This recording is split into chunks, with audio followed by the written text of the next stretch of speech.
오늘 우리는 데살로니가전서 5장 18절 말씀을 본문으로 하나님과 이웃과 교회에 감사하자라는 제목을 가지고 함께 말씀 나누도록 하겠습니다. 그 매해 그 첫 해 예배 시간은 그 해의 이제 주제와 관련된 이제 본문을 나누는데요. 그래서 이제 오늘은 이제 감사와 관련된 이 구절이요. 오늘 데살로니가전서 이제 5장 18절 말씀을 이제 함께 나누도록 그렇게 하겠습니다. 그래서 오늘 말씀을 통해서 특별히 이제 1년 한 해 동안 이 하나님과 이웃과 교회에 감사하는 이제 저와 여러분 되어지시기를 간절한 마음으로 주님의 이름으로 간절히 축원을 드립니다. 전체 주제를 이렇게 잡았는데요. 하나님과 이웃과 교회에 감사하자라는 것을 주제로 말씀을 나눌 건데, 오늘 우리가 함께 읽었던 이 데살로니가전서 5장 18절 말씀 우리 다시 한번 읽도록 하겠습니다.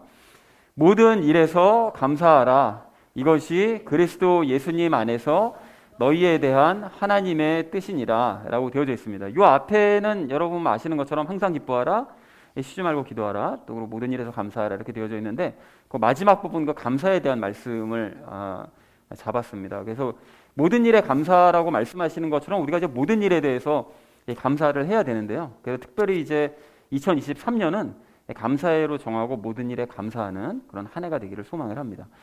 자, 그리고 이제 하나님의 뜻이라고 여기에 되어져 있는데, 여러분이 하나님의 뜻은 항상 말씀드리지만 예수님을 보고 믿음으로써 영생을 얻는 것이 하나님의 뜻이라고 그랬었죠.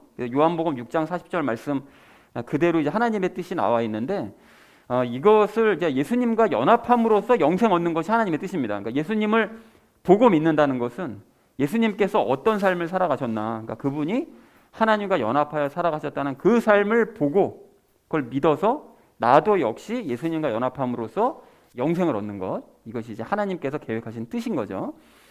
자, 그런데 이제 위에 감사와 우리가 연결지어서 생각을 해보면, 그 예수님께서는 항상 모든 일에 감사하셨기 때문에 그런 예수님과 연합한 우리도 모든 일에 감사하는 것이 하나님께서 우리에게 원하시는 바고 그것이 하나님의 뜻이다 라고 이 데살로니가전서 5장 18절 말씀을 요약해 볼 수가 있겠습니다. 자, 그래서 18절 말씀 전체의 의미를 이렇게 정리할 수 있겠는데요. 모든 일에 대해서 감사하라. 그것이 예수님과 함께하는 너희에 대한 하나님의 뜻이다 라고 말했다는 것이 5장 18절 말씀의 의미가 되겠습니다. 자, 그래서 이 적용 시간에 우리가 함께 나눌 그 이야기를 잠깐 정리하자면, 그 모든 일에 감사해야 되는 우리가 그 적용 시간에 구체적으로 이제 세 가지 감사에 대해서 나눌 건데, 첫 번째는 하나님에 대해서 감사하고요. 그 두 번째는 서로에 대한 감사에 대해서 나누고, 마지막 세 번째는 이제 교회에 대한 감사, 이 세 가지를 주제로 각각 이야기 나누도록 하겠습니다. 그래서 오늘의 결론을 이렇게 맺을 수가 있겠는데요. 하나님과 이웃과 교회에 감사하자라는 것을 이 주제로 나머지 이야기는 삶에 적용하면서 함께 말씀 나누도록 하겠습니다. 하나님과 이웃과 교회에 감사해야 될 우리가 오늘 첫 번째로 함께 나눌 이야기는 하나님께 감사하자는 것입니다. 여러분이 하나님께 이 감사하자는 말은 사실 너무나 당연한 말인데, 사실은 막상 이제 하나님께 우리가 뭘 감사해야 되냐 이걸 이제 물어보면 말문이 막히는 경우가 종종 있어요. 그래서 우리가 하나님께 뭘 감사해야 되느냐, 이거를 오늘 이 시간 한번 생각해 보자면 너무 당연한 건데 우리가 놓치고 있는 거, 그 세 가지를 좀 짚어볼 수가 있습니다. 그래서 첫 번째로는 그 환경에 우리가 감사해야 된다는 거죠. 여러분, 그러니까 이런 얘기를 드리면 뭐 전 세계가 다 불황이고 지금 물가랑 뭐 이자율은 계속 오르고 있고, 그리고 삶이 점점 팍팍해지고 있는데 뭔 환경에 우리가 감사할 게 있겠냐 라고 생각하실지 모르겠는데, 여러분 한번 이제 생각해 보실 게 뭐냐면, 우리가 아무리 살기 힘들어지고 지금 팍팍해지고 있는 건 맞아요. 현실입니다. 그 현실을 직시해야 돼요. 그런데 그거는 사실 엄밀하게 얘기하자면 우리가 자꾸 과거와 가까운 과거와 남과 자꾸 비교하다 보니까 그런 생각이 드는 거죠. 그러니까 상대적인 이 괴로움, 상대적인 어떤 이런 그 불평들, 이런 것이 생긴다는 거예요. 그래서 이걸 아예 더 이전의 과거와 또 더 이전의 사람들과 우리가 이제 비교를 해서 생각해 보면, 그 이 땅에 전쟁과 기근이 있었을 때가 있었잖아요. 극심할 때가 있었죠. 그리고 그리스도인들이 핍박을 받던 시절도 있었다는 거예요. 근데 그런 시절을 우리가 생각해 보면, 우리가 환경에 지금 불평하면서 불행해하는 것은, 또 미래를 걱정하는 것은 어쩌면 좀 조심스러운 얘기긴 하지만 행복한 고민일 수도 있습니다. 그때와 비교를 하자면 그렇다는 거예요. 그러니까 전쟁의 혼란이 지금 이 땅에 없다는 사실에, 뭐 언제 또 생겨서는 안 되지만, 생길지도 모르겠죠. 또 이제 그런 일이 생겨서는 안 되지만 어쨌든 전쟁의 혼란이 지금은 없음에, 또 우리가 굶으면서 하루하루를 끼니 걱정하면서 살고 있지 않음에, 또 우리가 핍박받지 않고 신앙생활을 자유롭게 할 수 있다는 이 사실에 우리 하나님께 늘 감사하는 근본적인 감사를 드리는 우리가 되기를 소망을 합니다. 여러분 그런가 하면 우리가 두 번째로 어떤 걸 감사할 수 있는가 하면 그 지난주 중에 제 아들이랑 이제 얘기를 하다가 이제 우주가 얼마나 큰지를 알려주는 뭐 어떤 그런 영상을 봤대요. 근데 그 얘기를 하는데 그 앱 중에 아마 그 우주를 그 광년 단위로 여행할 수 있는 그런 뭐 시뮬레이터가 있는 것 같더라고요. 근데 그 앱으로 이제 우주 여행을 하는 그런 어떤 그 영상을 본 것 같아요. 근데 그 영상을 보니까 일반적인 빛의 속도로 이제 우주를 날아가니까 저 멀리 눈앞에 있는 그 별이 눈에 안 보이는 별 말고요. 눈앞에 보이는 그 별이 움직이지도 않더라는 거죠. 그래서 한 100배로 속도를 높였더니 빛의 속도 100배입니다. 그래도 여전히 움직이질 않더래요. 그래서 한 1억 배 정도로 높였더니 그제서야 저 앞에 있는 별들이 서서히 천천히 다가오는 게 눈에 보이더라는 것입니다. 근데 여러분 아시는 것처럼 빛의 속도가 어떻게 되는지 아시죠? 1초에 30만 킬로입니다. 30만 킬로. 1시간이 아니고 1초에. 1초에 30만 킬로인데 그거에 1억 배면은 이게 속도가 상상이 안 되잖아요. 근데 상상이 안 되는 속도로 달려도 안 보이는 별 빼고 눈에 보이는 저 별까지 가는 데만도 언제 도착할지 모르는 게 이게 우주예요. 이 우주가 크기가 얼마나 이게 큰지 상상도 할 수 없는 그런 이 크기인데 이 큰 우주를 만드신 하나님께서 우주의 먼지 크기조차 안 되는 지구 중에 그 지구에서도 작다고 하는 이 한반도에서 작다고 하는 이 의정부 동네요. 그 의정부 동네에 살고 있는 그 구석에서 살고 있는 나 같은 사람과 눈높이를 맞춰주세요. 여러분 그러니까 이거를 생각해보면 이게 정말로 놀랍고 감사한 일 아닙니까? 이게 우리 존재가 뭐라고 이렇게까지 해주실 이유가 없잖아요. 사실 그죠? 없단 말이에요. 우리가 또 말이나 잘 듣느냐? 말도 안 듣잖아요. 그 위대하신 분이 먼저 내 삶에 내 인생에 와주신 것만 해도 이게 사실은 진짜 엄청나게 황송한 일인데 근데 걸핏하면 불순종하고 맨날 불평하고 매일 하나님 무시하고 뭐 계신지 안 계신지 뭐 신경도 안 쓰고 이러고 살아가는 게 우리라는 거예요. 근데 그럼에도 불구하고 이 작고 작은 내 안으로 들어오셔서 절대로 떠나지 않으시고 매일 별 볼 일 없이 살아가는 것만 같은 나의 삶 가운데 함께 해주시고 참아주시고 동행해주시면서 심지어 사랑해주시는 그 하나님께 감사하는 우리 모두가 되자는 것입니다. 자, 이런 식으로 감사할 것을 찾다 보면 이제 끝이 없는데요. 여러분 그 중에서 이제 세 번째는 어쩌면 가장 중요한 것일 수 있는데 그 마지막 심판 때 우리를 구원하시고 우리에게 영혼육에 영원한 생명을 주신 것 이것에 감사하자는 거예요. 여러분 그렇잖아요. 우리가 구원받을 때 뭐 한 일이 있느냐? 아무것도 없습니다. 여러분 복음을 알려주셔서 우리는 들었을 뿐이에요. 그리고 성경 보라고 그래서 성경 봤을 뿐이에요. 그런데 우리가 그렇게 들려주시고 보여주신 것을 보고 듣다 보니까 믿어져서 그냥 믿었을 뿐인 건데 다른 거 아무것도 없죠. 그냥 믿게 해주셔서 믿었을 뿐인데 영혼육의 영생이라는 선물을 주실 뿐만이 아니라 나의 영혼육이 살아갈 그 영원한 나라 그 나라도 그냥 그럭저럭 그냥 괜찮은 곳 괜찮아 보이는 곳을 주시는 것이 아니라 전능하신 그 능력으로 가장 아름답게 디자인한 그 새 예루살렘을 우리에게 영원히 그냥 무상으로 주시겠다는 거잖아요. 여러분 이 땅에 아파트 없다는 거 가지고 괴로워하지 마십시오. 이 땅에 무슨 뭐 화려한 그 내 집이 없다는 거 전혀 괴로워하실 필요 없습니다. 이제 나중에 좀만 기다리시면 하나님께서 디자인하신 가장 아름다운 장소를 우리에게 그냥 무상으로 주시는 거예요. 영원히. 여러분 그러니까 무한 감사하는 우리가 되자는 것입니다. 그리고 더 중요한 것이 이렇게 어떤 이유가 있었기 때문에 하나님께 감사하는 우리가 아니라 이유가 없어도 하나님이 나와 함께 하신다는 그 사실 자체만으로만 감사하는 우리 모두가 되기를 소망을 합니다. 자, 그런데 이렇게 좋으신 하나님을 이제 감사하고 찬양하면서 살아도 사실 이제 부족한데 지난주에 나눴던 것처럼 우리가 늘 하나님께 감사하면서 사느냐? 그렇지 않죠. 자꾸 감사를 해야 된다는 걸 알면서도 잊어버리고 자꾸 살아요. 여러분 이게 왜 그렇다고 그랬었죠? 그 지난주에도 잠깐 말씀드렸던 것처럼 뭐 여러 가지 이유가 있겠지만 자꾸 우리가 환경에만 주목하고 계속 닥쳐오는 문제에만 자꾸 주목을 하다 보니까 이 감사를 자꾸 잊어버리고 그냥 염려하고 걱정하는 일로만 채우며 살아가는 거예요. 그러니까 한 문제 끝나고 나면 또 하나 문제 걱정하고 그 다음 문제도 걱정하고 그 다음 문제 염려하고 이러다 보니까 지금껏 이루어주신 거 감사를 자꾸 잊어버리고 넘어가는 거죠. 자, 그래서 여러분 여기서 한 가지 확인하셔야 될 것이 있는데 내 삶에 감사가 없잖아요. 내가 나스를 돌아보면 알죠. 내가 하나님께 감사하는 일이 별로 없다면 그만큼 걱정과 염려가 많다는 뜻이고요.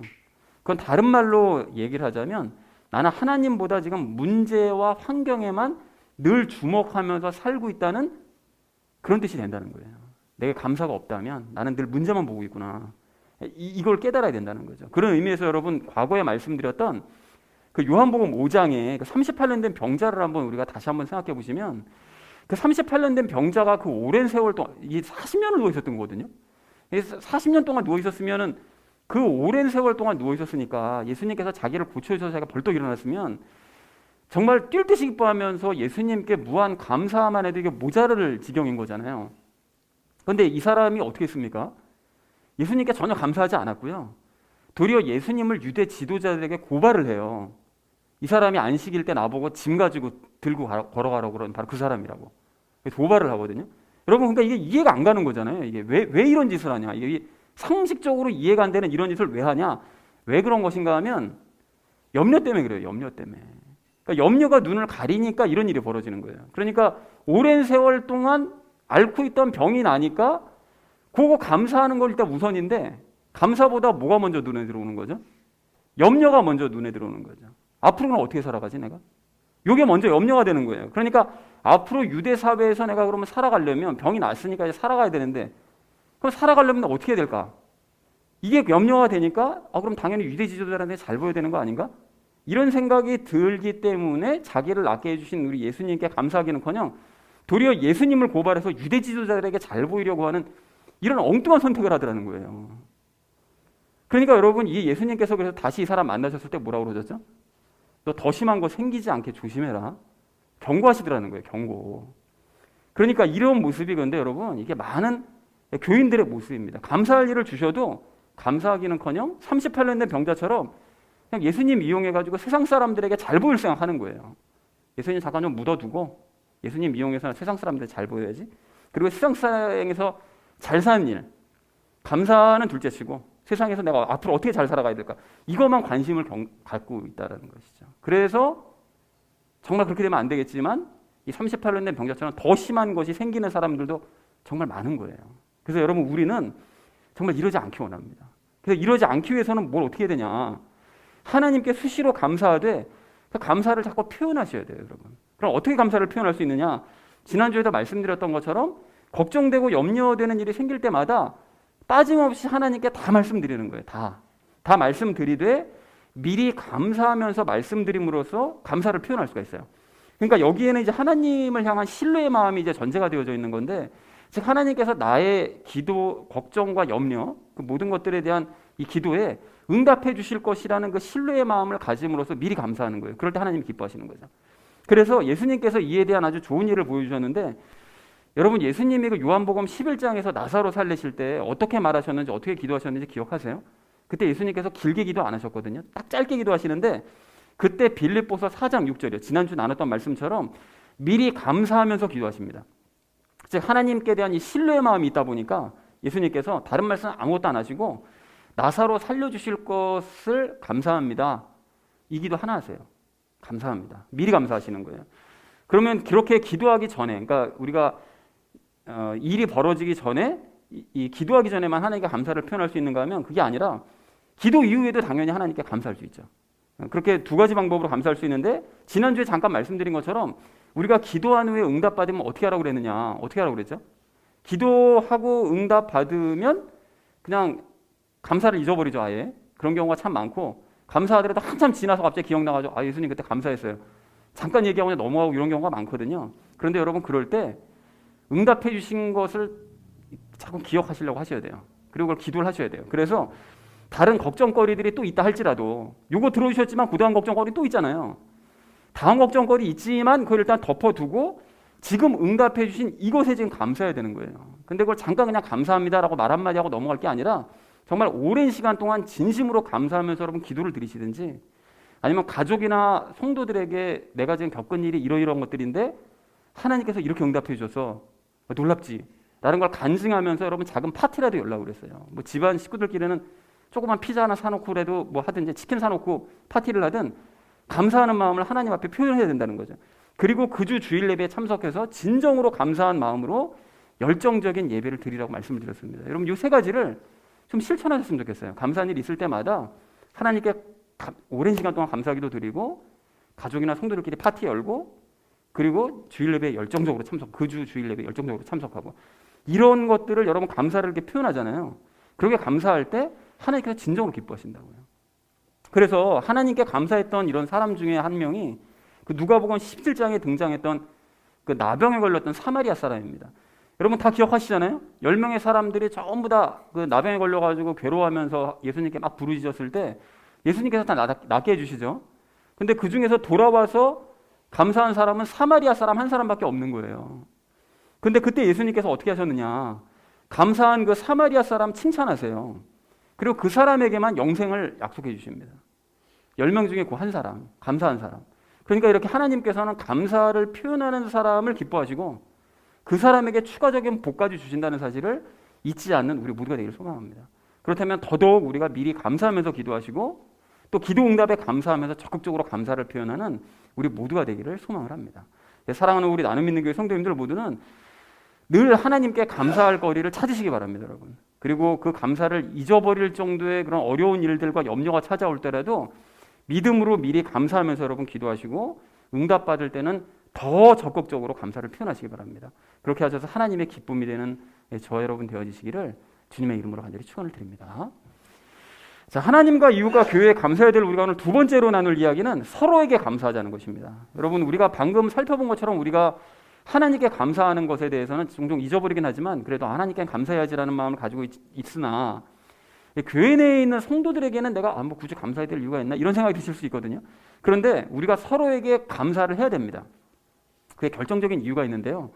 그 3주 전에도 우리가 함께 나눴던 것처럼 예수님을 닮으려면 우리가 예수님을 닮고 새 예루살렘에 가려면 우리가 서로에게 선한 영향력을 주고받을 수 있는 공동체가 있어야 되고 그 공동체가 바로 교회고 그래서 그 교회가 존재의 이유와 목적이 바로 그거다라고 말씀을 드린 적이 있었어요. 그래서 그러니까 나에게 본을 보여주는 존재, 그래서 나를 새 예루살렘으로 인도할 사람들이 바로 이 교회 내에 있는 성도들이기 때문에 우리는 성도들끼리 서로 감사를 해야 된다는 것이죠.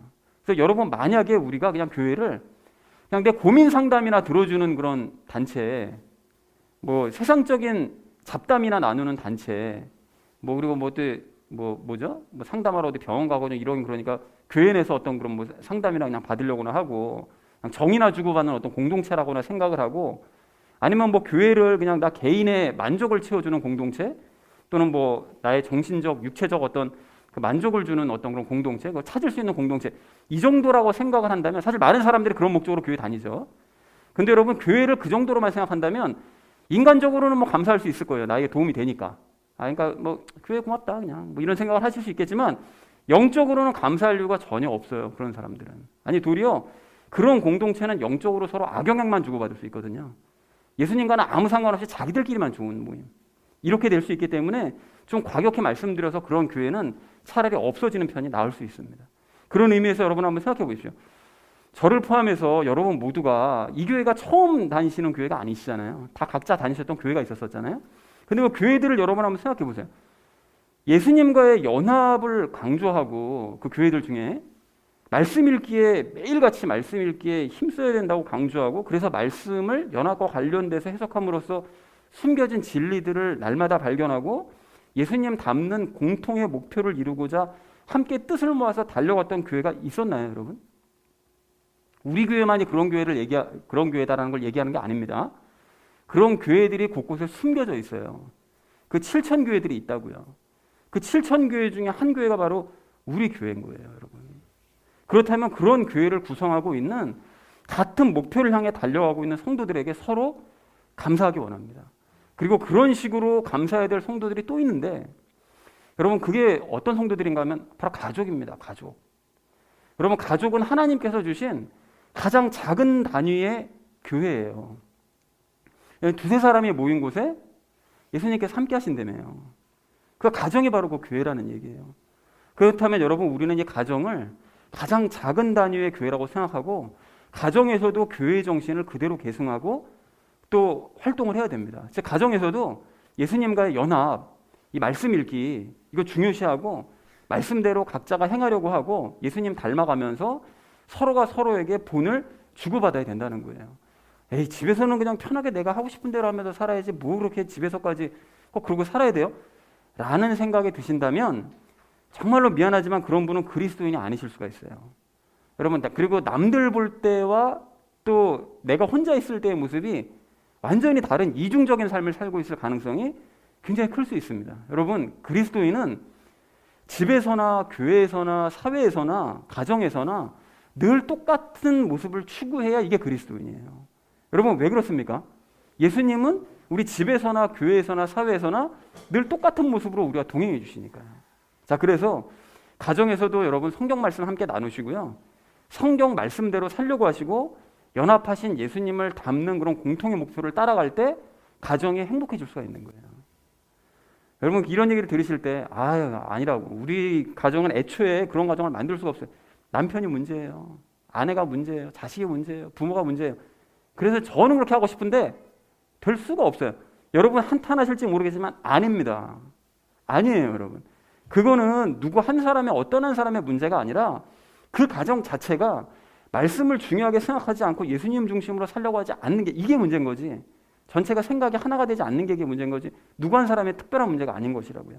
그래서 가족 구성원 전체가 말씀의 중요성을 다 깨닫고요. 예수님의 역사하심으로 전체가 다 그것을 깨닫고 말씀을 통해서 각자 인생이 뒤집어지고요. 그래서 말씀 중심으로 가정이 하나가 되고 말씀대로 살려고 하면 그 가정은 반드시 행복한 가정이 될 수가 있습니다. 여러분. 왜 그렇습니까? 예수님이 함께 하시는 가정이니까요. 근데 반대로 말씀의 중요성 그냥 무시하고 뭐 말씀이 중요한지 아닌지도 모르겠고 그냥 말씀대로 그냥 전혀 변화되지도 않고 그래서 각자 그냥 자기 중심대로 그냥 내 생각대로 살려고 한다면 그 가정은 절대로 하나가 될 수 없는 건 너무나 당연하겠죠. 그리고 그렇게 되면 당연히 행복한 가정이 될 수도 없습니다. 왜 그렇습니까? 그런 가정에는 예수님이 함께 하지 않으시니까요. 함께 하셔도 본인들이 모르니까요. 그래서 우리 성도님들 모두는 말씀을 중심으로 예수님 닮는 목표를 이루어가는 가정이요. 그 목표를 이루어가는 교회를 함께 만들어 가시기 바랍니다. 그렇게 하셔서 그 구성원인 가족끼리, 성도들끼리 서로 감사하시기를 간절한 마음으로 소망합니다. 그렇게 감사하신다면 여러분 감사한 마음을 그냥 간직하고만 있을 것이 아니라 자꾸 표현하셔야 돼요. 그래서 여러분 먼저 가족들에게 자꾸 관심의 말을 표현하셔야 되고요. 가족들의 존재만으로도 감사하셔야 되고요. 뭘 해서 감사한 게 아니라 그 존재 자체로 감사해야 되는 거예요. 그리고 고맙다는 말을 수시로 해보시기 바랍니다. 여러분 가족끼리 뭐 그런 말을 해요. 쑥스럽게. 여러분 아니고요. 여러분 가족은 가족이기 전에 하나님의 성도이기 때문에 더 그렇게 해야 됩니다. 그리고 그렇게 고맙다, 감사하다는 표현을 자주 여러분 하시잖아요. 그러면 가정의 분위기가 달라져요. 그리고 화해와 긍휼이 넘쳐나게 될 줄로 믿습니다. 실천해 보시기 바랍니다. 교회도 마찬가지예요. 여러분 서로의 삶에 우리가 관심을 가지고 이 작은 교회에 서로가 존재하고 있다는 사실만으로도 우리가 감사하고 감사를 수시로 표현하시기 바랍니다. 그런 의미에서 이 바울을 여러분 생각해 보시면 그 신앙생활을 같이 시작한 그 로마의 성도들에게 그 바울이 편지 보내면서 시작해서 1장 8절에서 로마서 1장 8절에서 이렇게 얘기합니다. 먼저 너희 모두로 인하여 예수 그리스도를 통해 나의 하나님께 감사하노니 이는 너희의 믿음이 온 세상에 두루 전하여졌기 때문이라. 그러니까 바울은 하나님께 감사를 함과 동시에 로마의 성도들의 믿음이 너무 좋으니까 그것을 칭찬하면서 그들에게 감사하더라는 거예요. 그리고 로마서를 마무리 짓는 16장 4절 5절에서도 로마 성도들에게 이제 브리스길라와 아굴라를 소개하면서 이렇게 말합니다. 그들은 내 생명을 위하여 자기 목까지도 내놓았으니 나뿐만 아니라 이방인의 모든 교회들도 그들에게 감사하느니라. 그러니까 목숨을 아끼지 않고 사역하고 있는 브리스길라와 아굴라에게 바울은 감사를 표현하더라는 거예요. 그러니까 뭘 할 수 있는가 하면 바울은 자기가 사도니까, 유명한 사도니까, 아니면 자기가 교사니까, 교육자니까, 또 목사니까 이 목에 힘만 주고 있었던 것이 아니라 신앙생활을 같이 시작한 성도들에게나 신앙생활을 오래 해서 자기와 함께 일하는 사역자들에게나 가리지 않고 늘 감사했다는 사실을 확인할 수가 있다는 것이죠. 그렇다면 우리도 내 위치와 상관없이 교회의 성도들에게 그리고 가족들에게 늘 감사해야 될 줄로 이렇게 믿습니다. 그래서 사랑하는 우리 나눔 있는 교회 성도님들 모두는 2023년이요. 성도들에게 여러분 감사하시면서 가족과 같은 사이를 만들어 가시는 우리 모두가 되기를 소망합니다. 그리고 또한 가정도 작은 교회로 생각하시고 우리 가정을 이 말씀 중심 또 예수님 닮는 목표를 함께 이루어가는 공동체로 만들어 가시길 바랍니다. 무엇보다 우리가 서로가 서로에게 감사를 표현하셔서 더욱 하나 되는 공동체 만들어가는 저와 여러분 되어주시기를 주님의 이름으로 간절히 축원드립니다. 자, 하나님과 이웃과 교회에 감사해야 될 우리가 마지막 세 번째로 나눌 이야기는 교회에 감사하자는 것입니다. 여러분 이 앞에서 말씀드린 것처럼 우리 교회는 말씀을 중심으로 예수님 닮아가면서 함께 지금 진리의 길을 걷고 있잖아요. 그러면 이런 일을 추구하는 이 교회 안에 있다는 사실에 우리 모두가 감사하기 원합니다. 여러분 그 지난주 예, 우리가 베드로후서 묵상이 끝났는데요. 그 베드로후서 2장에서 그 베드로가 뭐라고 얘기하는가 봤더니 거짓 교사들이 그 멸망받을 자들이다. 그리고 그들은 하나님을 멸시하는 자들이다. 그리고 짐승 같은 자들이다. 이렇게 비판을 한 이후에 그 사람들은 방탕한 자들이고 죄를 그칠 줄 모르고 불안정한 혼들을 속이는 자들이고 이리저리 떠돌아다니고 깨끗하게 된 자들을 꿰어내는 아주 악한 자들이라고 아주 단언을 합니다. 베드로가. 그래서 그런 거짓 교사들은 당연히 예수님께서 재림하실 때 전부 다 이제 멸망할 수밖에 없는 그런 자들이다라고 베드로가 선포를 했는데 베드로후서 마지막 부분에서 그걸로 끝나는 것이 아니라 베드로가 뭐라고 또 얘기하는가 봤더니 그렇게 멸망받을 자들과 함께 멸망을 당할 또 다른 부류들에 대해서 얘기를 해요. 그게 누군가 봤더니만 그게 누굽니까? 그런 거짓 교사들에게 속은 교인들이요. 이 안타깝지만 이런 사람들도 억울하겠지만 멸망받을 수밖에 없는 거예요. 하나님의 말씀보다는 거짓 교사들의 말에 따라갔으니까 멸망받는 거죠. 그래서 그 사람들은 예수님과 복음을 그냥 머리로만 알고 있어서 거짓 교사들에게 한번 말려들면 돌이키기가 힘든 사람들이기 때문에 그들은 과거로 다시 돌아가서 스스로를 더럽게 만드는 개나 돼지와 다를 바가 없다라고 베드로가 선포를 하더라는 거예요. 개돼지가 여기서 나오는 말인 거죠. 그러니까 그런 사람들은 개돼지와 다를 바가 없다. 이렇게. 그런데 이렇게 예수님과의 그러니까 친밀함도 없이 그냥 예수님을 이론적으로만 알고 복음도 그냥 반쪽짜리 복음만 알고 있는 사람들이 정말 많습니다. 정말 많아요. 그래서 이런 사람들은 거짓된 가르침과 진리를 이제 구별하지 못해서 늘 불안정하게 흔들리는 거죠. 뭐가 진리인지 모르니까 늘 흔들려요. 이게 맞나 저게 맞나 그냥 맨날 흔들리고 그래서 거짓 교사들 이단들이 뭐 얘기하면 다 따라가고 그냥 진리가 아닌 얘기해도 저 얘기가 듣기 좋으네 따라가고 이렇게 되는 거예요. 그런데 그럼에도 불구하고 이제 이런 사람들이 무엇을 근거로 이렇게 자신하는지 모르겠는데 스스로 믿음이 아주 좋다고 착각을 해요. 이게 더 문제인 거죠.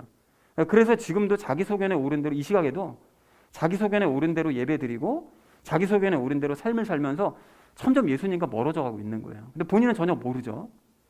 그래서 요즘 우리가 나누고 있는 그 유다서 그 1장 19절 21절 그 이제 어저께로 끝났는데 그 19절에서 21절을 보면 이런 자들과 참된 성도들을 대조하면서 이렇게 말씀하세요. 이들은 자기를 분리시키는 자들이며 육체적 감각대로 살고 성령이 없는 자들이라. 그러나 사랑하는 자들아 너희의 지극히 거룩한 믿음 위에 너희 자신을 세우며 성령님 안에서 기도하고 하나님의 사랑 안에서 너희 자신을 지키며 영원한 생명에 이르도록 우리 주 예수 그리스도의 긍휼을 기다리라. 자, 그렇다면 그렇게 스스로를 하나님과 분리시키면서 육체적 감각대로 살고 성령님이 없이 살아가는 그런 사람들과는 달리 거룩한 믿음 위에 굳건하게 서서 성령님 안에서 기도하고 하나님의 사랑받으면서 예수님의 재림을 기다리는 이 교회에 속해 있음에 감사하기 원합니다, 여러분. 그리고 여러분 우리가 알아야 될 사실이 또 한 가지가 있는데요. 베드로서에서 말씀하시는 것처럼 예수님께서 재림하실 때는 우리가 지금 보고 있고 살고 있는 이 하늘과 땅이 어떻게 된다고 그러죠? 열과 불에 의해서 전부 다 녹아서 사라져 버릴 거라고 말씀하시잖아요. 그리고 하나님께서는 우리가 영원히 살아갈 바로 그 장소요. 새로운 왕국인 새 예루살렘을 주셔서 우리가 그곳에 가서 살게 될 텐데 그곳에 가서 살기 전에 하나님께서 이 땅에서 우리가 살아갈 때 미리 하나님의 왕국을 맛볼 수 있도록 하나님의 왕국을 우리에게 주셨어요. 알고 계시잖아요. 그래서 누구를 주셨습니까? 우리에게? 예수님을 주셨죠. 예수님을 우리 안에 주시니까 왕이신 예수님이 우리 안에 들어와서 하시니까 왕이신 그분이 우리 안을 다스리면 우리 안이 하나님의 왕국이 되는 거죠.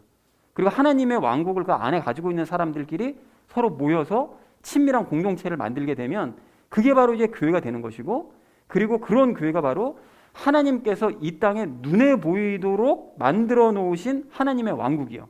눈에 보이지 않는 하나님의 왕국은 우리 안에 있고 눈에 보이는 하나님의 구체적인 왕국은 이 교회라는 것이죠. 그러니까 장차 우리가 살아갈 저 진짜 하나님의 왕국의 그림자가 이 교회라는 거예요. 자, 그렇다면 이제 하나님의 왕국으로 주신 이 교회를 함께 사랑하고 함께 애착을 가지고 함께 죄와 싸우고 함께 세워가는 우리 모두가 되기를 소망합니다. 그리고 그렇게 우리에게 주신 이 교회요, 이 하나님의 왕국에 우리가 감사하고 또 교회의 존재에 우리가 감사한다면 그 감사를 표현하기 원하는데요. 여러분 일단 교회에 대한 여러분 자부심을 가지고 교회를 더욱 사랑함으로써 교회에 대한 감사를 표현하기 원합니다. 이게 무슨 소린가 하면 여러분 다른 사람들과 대화할 때 교회에 대한 얘기 나올 때 있잖아요. 어떤 교회 다녀? 어느 교회 다녀? 무슨 교회 다녀? 뭐 이런 얘기 나올 때 여러분 뭐 그러지 않으실 것이라고 믿지만 그냥 부끄럽다는 듯이 그냥 죽어 들어가는 목소리로 그냥 교단도 없고 그냥 이름 없는 그냥 조그만 교회 그냥 다니고 있어. 여러분 이렇게 앞으로 말씀하지 마세요. 절대 이렇게 말씀하지 마세요.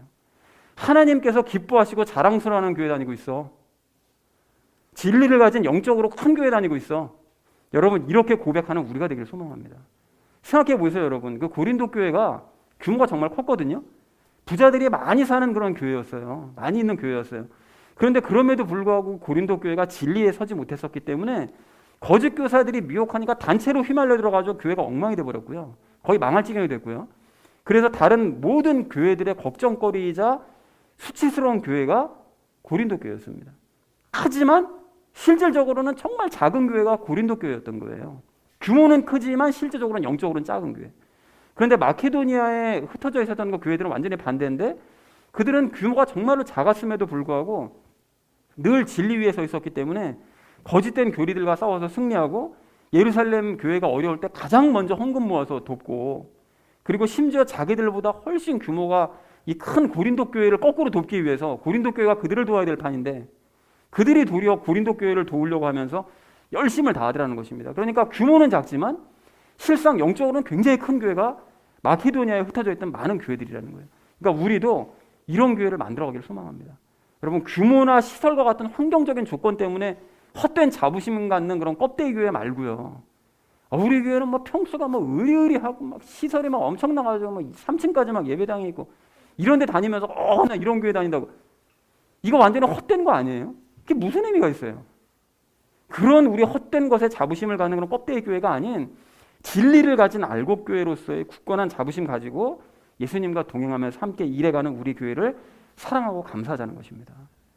그리고 감사 표현할 것 또 한 가지요. 하나님께서 우리에게 주신 이 교회를 함께 세워가는 것으로 감사를 표현하기 원합니다. 여러분 교회는 누군가 알아서 알리겠지 뭐. 우리 중에 누군가 뭐 알리지 않겠어? 누군가 알아서 헌금하겠지 뭐. 누군가 알아서 관리하겠지 뭐. 누군가 알아서 유지하겠지 뭐. 여러분 이렇게 생각하시면 안 됩니다. 여러분 교회를 그렇게 하면 회사처럼 생각하는 자세밖에 안 되는 거예요. 여러분 사람들이 보통 회사를 어떻게 생각하죠?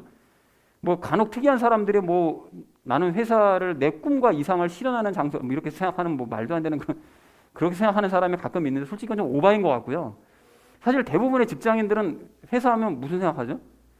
그냥 내가 월급 주는 곳을 회사라고 생각하잖아요. 그냥 내가 월급 주는 만큼 난 일한다. 이런 걸 회사로 생각하는 거 아니에요? 그리고 내 인생에 그냥 수단일 뿐이지 이게 내 목적은 아닌 거잖아요. 내가 창업주가 아닌 이상 보통 그렇게 생각을 하잖아요. 회사 상태에 대해서 별 관심이 없다고요. 월급 안 주면 그걸로 끝이에요. 회사랑 나와의 관계는. 그런데 여러분 교회를 그렇게 생각하면 안 된다는 것입니다. 즉 하나님께 축복받으려고 그냥 다니고 내가 헌금 드리는 만큼 축복 주시니까 내가 다니는 거지. 그리고 안 다니면 하나님께 혼날 것 같으니까 내가 억지로 다니는 거지 뭐. 그리고 내 영혼을 풍요롭게 만들기 위한 수단으로서의 교회가 있는 거지. 내가 없으면 교회가 무슨 의미야. 이런 식으로 여러분 생각하면서 교회 상태에 아무 관심을 갖지 않으시면 이거 정말 안 된다는 거예요, 여러분. 여러분 중요한 말씀 드릴 건데 가정이 아까 전에 말씀드렸잖아요. 가장 작은 규모의 교회라고 말씀드렸잖아요. 반대로 교회는 가장 큰 규모의 가정입니다, 여러분. 이거 잊으시면 안 돼요. 그렇다면 내 가정을 누군가가 보통 그렇게 생각하시잖아요. 뭐 가장인 내가 안 하더라도 뭐 누가 알아서 우리 가정 관리하겠지 뭐. 이렇게 무책임한 사람이 있나요? 누군가 알아서 뭐 내 가정 유지해 주겠지 뭐. 누가 유지해 줘요, 예수님 빼고. 여러분 그렇게 생각하는 사람이 아무도 없는 것처럼 교회가 가정이 맞다면 내가 아니면 유지가 되지 않는 곳, 하나님께서 나에게 주신 왕국, 내가 섬기고 힘써야 될 가정이라고 생각해야 된다는 것입니다. 찬양 중에 있잖아요. 나로부터 시작된다고. 나로부터. 누군가 해주는 게 아니라 나로부터 시작되는 것입니다. 그래서 사랑하는 우리 나눔 있는 교회 성도님들 모두는 진리 안에 서 있는 교회에 수속되어 있음에 자부심 가지시기 바랍니다. 또한 우리에게 주신 이 하나님의 왕국이요. 또 다른 가정인 이 교회를 더욱 사랑하시기 바랍니다. 그리고 사랑한다면 감사하는 마음으로 이 교회를 위해 열심을 다해 여러분 기도하시고 예수님과 함께 열심히 세워가시는 2023년 되시기를 주님의 이름으로 간절히 축원을 드립니다. 하나님과 이웃과 교회에 감사하자라는 것을 주제로 말씀을 나눴는데요. 첫 번째 나눴던 이야기는 하나님께 감사하자고 했었죠. 그래서 우리가 좋은 이런 거에서 살게 하심에 감사하자고 그랬습니다. 어떤 것이었습니까? 좋은 환경에서 살게 해주심에 우리가 감사하자라고 말씀드렸고요. 함께 뭐 하시며 사랑해 주심에 감사하자. 늘 나의 삶 가운데 같이 뭐죠? 동행하시면서 함께 하시면서 동행하시면서 사랑해 주시면 우리가 감사하자. 그리고 영원한 무엇 주심에 감사하자. 뭘 주셨습니까? 하나님께서 우리에게. 그래서 영원한 생명 주시면 우리가 감사해야 된다라고 말씀드렸고, 미리 뭐함으로써 우리가 감사 표현할 수 있다. 기도하면서 어떻게 합니까? 미리 감사함으로써 감사를 표현할 수 있고, 또 우리 기도응답 받은 이후에도 뭐함으로써요? 감사함으로써 우리가 감사를 표현할 수가 있다라는 얘기를 우리가 첫 번째로 나눴었죠. 자, 그런가 하면 우리 두 번째로 나눴던 이야기는 서로에게 감사하자고 그랬습니다. 그래서 이것을 중심으로 예수님 닮는 한 목표를 향해 함께 달려가는 성도들에게 이거 하자 그랬는데요. 뭐 중심으로 우리가 살아가고 있죠 지금? 하나님의 말씀으로, 말씀 중심으로 우리가 예수님 닮는 한 목표를 향해서 함께 달려가는 성도들에게 뭐 해야 됩니까? 당연히 감사해야 되는 거죠. 우리 성도들에게 서로 함께 달려가고 있으면 감사하는 것입니다. 그리고 가장 작은 단위의 교회인 어디요? 가정, 또 가족에게 우리가 서로 감사해야 된다. 그리고 가정도 이것이 중심되고 예수님을 이런 목표를 향해 함께 달려갈 때 행복해질 수 있다. 가정이 무엇이 중심이 돼야 된다고요? 말씀이 중심이 돼야 됩니다. 이래야 행복해질 수 있는 거예요, 여러분. 그리고 예수님을 어떤 목표로요? 예수님을 닮는 목표를 향해서 우리가 함께 달려가게 될 때 가정은 진정으로 행복해질 수 있다라는 사실을 확인할 수 있습니다. 그렇다면 서로가 서로에게 무엇을 표현하자? 감사를 수시로 우리가 표현하자.